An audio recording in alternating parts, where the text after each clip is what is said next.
চলে এসে কম্পিউটার থেকে যাওয়ার পর তোর সাথে দেখা হলো। পুরি মাখাটা এত ভালো খেতে আর চুরমুর খেতে ইচ্ছাই করছে না। এই জায়গাটায় এসছি, এখানে কথা বলবো ফিরতে। মাঝখানে অনেকদিন টাকা পয়সার সমস্যার কারণে বন্ধ করে দিয়েছি। এই যে মা ফল কাটতে হয়েছে, বাবা দিয়ে দিয়ে গেল এই যে ধুয়ে, মানে এই জিনিসটাই ভালো লাগে আমাদের ঘরে, খুব এই জিনিসটা রয়েছে। কথা বলে একটু হতাশই হলাম আসলে। আর ওইগুলো এটা 400 টাকা। ওরে বাবা, এটা তুই আগে ভালো চুল দাড়িটা কেটেছে, কেমন আছে? ঠিক আছে, ওয়েলকাম গাইস, ওয়েলকাম টু দে বাড়ি। তো সকাল থেকে মেঘলা ওয়েদার, তার মধ্যে বাতাসও দিচ্ছিল, একটা ঠান্ডা ঠান্ডা ব্যাপার ছিল, ঠিক আছে। আর এই জাস্ট পড়ে উঠলাম আর বৃষ্টিটাও শুরু হয়েছে, যেটা একটু ছাতা নিয়ে বাইরে বেরিয়েছে ঘুরতে, মানে নেক্সট লেভেলের ওয়েদার আর কি। এটা মানে এরকম একটা ওয়েদার খুব সচরাচর মানে হয় না আর কি। মেঘ গর্জন করছে, একদম মেঘলা করে আছে চারিদিক, ভালো লাগছে, জন্য ছাতাটা নিয়ে বেরিয়েছে। এই ওয়েদারটা তো সুন্দর। যাই হোক, অনেকক্ষণ দাঁড়ালাম বাইরে, ফোন করছে বোন, চা হয়ে গেছে, চা খাওয়ার জন্য ডাকছে, চলো চাটা খাই। টাইমারটা শুকিয়েছিল হালকা, বৃষ্টি শুরু হয়েছে, ব্যাস আবার কাদা কাদা হয়ে যায়, বাচ্চাদের খেলা বন্ধ। সত্য গাছে নতুন পাতা গজানো শুরু হয়ে গেছে, এবার আরো দারুণ লাগবে দেখতে। বুঝতেই পারছো, মোটামুটি খারাপ বৃষ্টি হচ্ছে না, ঝিরিঝিরি পড়ছে। আর বাবার তো এখানে এই যে সিঙ্গারার ময়দাটা মাখা হয়ে গেছে, এটা প্লাস্টিকে ঢুকিয়ে রাখছে যাতে হাওয়া না লাগে, তাহলে শক্ত যাবে তো বাবা। তো আমরা এই চা খেতে বসে গেছি, কিন্তু 4 জন লোক, কিন্তু কটা আছে এখানে? 5টা আছে। কেন জানো? আর একটা হচ্ছে এর জন্য, বোনের স্টুডেন্ট। ঠিক স্টুডেন্ট বললেও ভুল হবে, স্টুডেন্ট যে না সেটা বলা যাবে না। ওর মা হচ্ছে থাকে না সকালবেলা, দিদিকে স্কুল দিতে যায়, তাই আমাদের ঘরে থাকে, পড়ায়ও, দুটোই করে একসাথে, তাই তো? কি কিউট দেখো। হ্যাঁ, এই রুটি খাবি তো? হ্যাঁ, গরম দাদা, তুই ধরছিস কেন? মা সকাল সকাল লাউ শাক কেটে রেখেছে, আর এখন এই চা খেয়ে আমি আর মা চলে এসেছি লঙ্কার এই বোটাগুলো ফেলে দিতে। আর এদিকে তো ভালোই পিটপিট করে বৃষ্টি শুরু হয়েছে, বেচারা আমার সাইকেলটা ভিজছে এখানে। তো বৃষ্টিটা হালকা একটু থেমেছে, এখন যাই চুল দাড়ি ঢালা কেটে আসি। খুব বড় হয়নি, তবে কেটে আসি, চলো।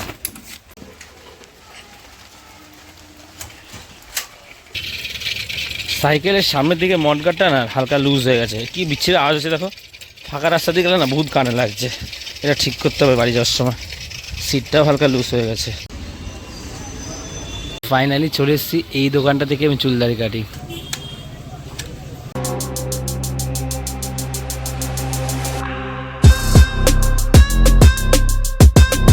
শুকনো লঙ্কা সেই বোটাগুলো ফেলে তারপরে হাত না ধুয়ে ফোনটা ধরেছিলাম, ওই জন্য আগের কভারটা পাল্টে এই কভারটা লাগিয়েছি। এই কভারটা আমার খুব একটা পছন্দ না, কিনেছিলাম প্রথমে, ঠিক আছে।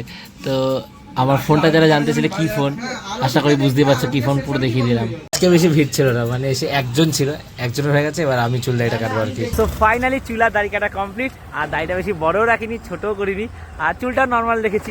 বেশি বড় দাড়ি রাখলে আবার মা রাগ করে, ঠিক আছে। কেমন লাগছে তোমরা কমেন্টে অবশ্যই জানিও।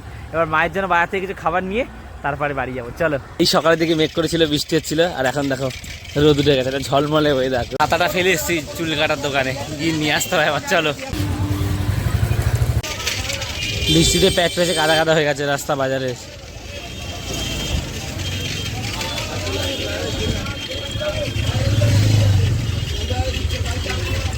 বাবু আমাকে 200 আঙুর দিন ভালো দেখে। তবে এই আপেলগুলো কত করে? এটা 250 টাকা, ওটা 200। আর ওইগুলো? এটা 400 টাকা। ওরে বাবা, এটা কোথাকার আপেল ওটা? জাপানের ফুজি। ও জাপানের ফুজি, এটা 250? 250। এটা হচ্ছে নিউজিল্যান্ড রয়্যাল গালা। নিউজিল্যান্ড রয়্যাল গালা। হ্যাঁ, আর এইটা? এটা হচ্ছে কি কাশ্মীরের ডেলসা। আচ্ছা, আর এই আপেলটাও দিয়ে দেবো একটা, এখানে রাখলাম। তোমরা সবসময় বলো যে মাকে মিষ্টি জাতীয় জিনিস, তার ভাজা ভুজি এইগুলো দেওয়া উচিত না বা ঠিক না, তো আর দেবো না। ওর জন্য এসেছিলাম ফল নিতে, নিয়ে নিয়েছিলাম, ফলের অনেক দাম, ঠিক আছে, ভালো ফলের। যাই হোক, নেওয়া হয়ে গেছে, আর বাড়ি যাই, চলো। ও তার আগে আবার একটা টুথপেস্ট নিতে হবে, আমার তো টুথপেস্টটা খারাপ হয়ে গেছে, খেয়াল ছিল না, হয়ে গেছে অনেকদিন হয়েছে, তো চল। তুই আগে ভালো চুল দাড়িটা কেটেছে, কেমন আছে? ঠিক আছে দাড়ি। এবার এই জিনিসটা দেখো, সবাই বলে আমি তোমাকে মিষ্টি তেলে ভাজা জিনিস দিয়ে ভাবলাম যে মায়ের জন্য ফল নিয়ে যাই। এই যে ফল, এখানে কত টাকা ফল আছে বলো? কত টাকা ফল আছে দেখি, তোমার আইডিয়া দেখি। বাবা পরে বললো, বাবা বলে দেবে, জানি কত টাকার। বলো এই আপেলটার দাম কত? দুটোর দাম 28 থেকে 30 টাকা হতো, দুটো মিলিয়ে? এখানে দুটো মিলিয়ে 66 টাকা জিনিস আছে, এই আপেলটার দাম 36 টাকা। এই আপেলটার দাম 36 টাকা। একটা লোক আপেল নিচ্ছিল, আমার খুব ইচ্ছা ছিল আপেলগুলো, জানো, একটা আপেল মনে হয় 400 টাকা কেজি, 400 টাকা কেজি। আবার জাপানে কি একটা আপেল বললো? হ্যাঁ, জাপানে আপেল। আপেল দেখলে খেতে ইচ্ছা করবে, এই আপেলটা তুই দেখ 36 টাকা পিস। আমি তো এর আগে একটা আপেল কিনেছিলাম একদিন 23 টাকা দিয়ে। আমি তো যখন বললো 36 টাকা, আমি তো অবাক। এনে মাকে দিবি, ফল খাওয়াও কত চাপের বাবা। কথা বলি, সাধারণ যে পরিবারগুলো রয়েছে, ঠিক আছে, গরিব পরিবারগুলো, তাদের পক্ষে না ফল খেতে গেলেও ভাবতে হবে কত দাম ফলের, ঠিক আছে। মানে কম দামি আপেল রয়েছে, তবে মায়ের জন্য আনছি তো মানে ইচ্ছা করছে একটু ভালোই আনি ভাবি, তাও আমি ওই দোকানের কম দামিটাই এনেছি।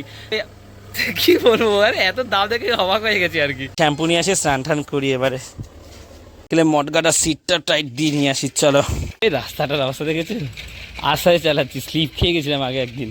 কিনে এনে বসেই আছি, ভিডিও আপলোডে বসেছি সকাল 10টায়, 76% হয়ে LT+ হয়ে আছে।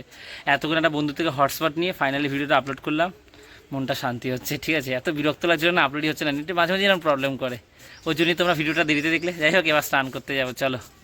সাপ্লাই করলে জল আছে আর ভিড়ও নেই, কেছি নেই থাকে চাদরটা।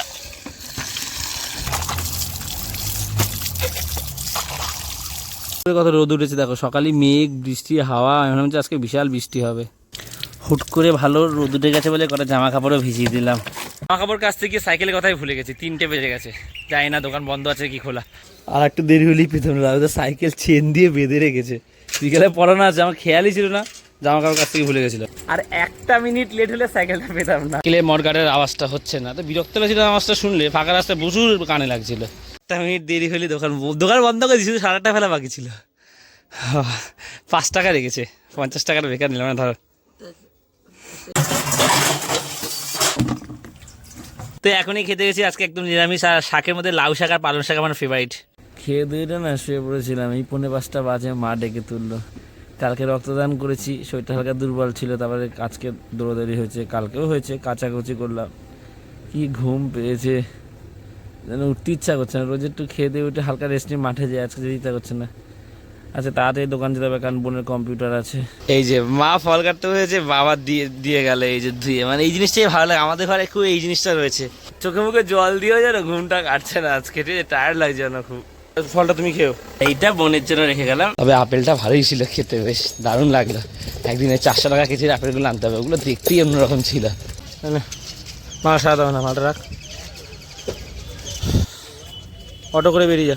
সো এই জাস্ট পড়ি আমার বাড়ির কাছাকাছি চলে এসেছি, তবে বাড়ি যাওয়ার আগে আজকে মায়ের ফিজিওথেরাপির জন্য একটা জায়গায় কথা বলবো, ওর জন্যই এসেছি। কথাটা বলে তারপরেই যাবো, চলো। এই জায়গাটায় এসেছি, এখানে কথা বলবো, ফিজিওথেরাপি কিরম কি টাকা নেয় বা এসে করলে কত, গিয়ে করলে কত, তো চলো কথা বলে আসি। আমি কথা বলে একটু হতাশই হলাম আসলে। দাদা মানে এখানে যিনি ডাক্তারবাবু রয়েছেন, যিনি ফিজিওথেরাপি করান, উনি আগেও করাতেন, তো মাঝখানে অনেকদিন টাকা পয়সার সমস্যার কারণে বন্ধ করে দিয়েছি। তো আমরা করাতাম টুকটাক যতটা পারতাম আর কি। তো উনি বললেন যে এখন আর করে লাভ নেই কোনো, ম্যাক্সিমাম 1.5-2 বছরের মধ্যে করালে ঠিক হয়, দাঁড়ানোর সম্ভাবনা খুবই কম আর কি, বেকার টাকা নষ্ট হবে আর কি, এটাই বললো। আমি আশা ছাড়ছি না, আমি একবার ডাক্তারবাবুর কাছে দেখাবো, দেখি কেপিসি তাকে দেখাতে পারছি, সাগর বসু বলে ডাক্তারকে, ওনার কাছে যাবে এর মধ্যে একদিন। সন্ধ্যা দিয়ে কিছু খাওয়ানি, খেতে পারছি না, চুরমু খেতে ইচ্ছা করছিল একটুখানি, তো ওই জন্য এখানে ওয়েট করছি, কারণ ফুচকার ওখানে অনেক লাইন, ওটা হয়ে গেলে তারপরে চুরমুটা পাবো। চলে এসে কম্পিউটার থেকে যাওয়ার পর তোর সাথে দেখা হলো, আমি ফোন করে নিলাম। খাবি চুরমুর? এই ফিজিওথেরাপির জন্য কথা বলতে গেছিলাম, কিন্তু মা বললো যে এখন আর ঠিক হবে না। আমি তো জানতাম যে মানে করলে ঠিক হবে, বলছে যে আমি জানতাম 1.5 বছরের মধ্যে ঠিক হয়ে যায়, কিন্তু 1.5-2 বছরের মধ্যে, কিন্তু বলছে 1.5-2 বছরের পরে আর করলে ঠিক হওয়ার চান্স থাকে না, বলে বেকার টাকা নষ্ট করিয়ে লাভ নেই।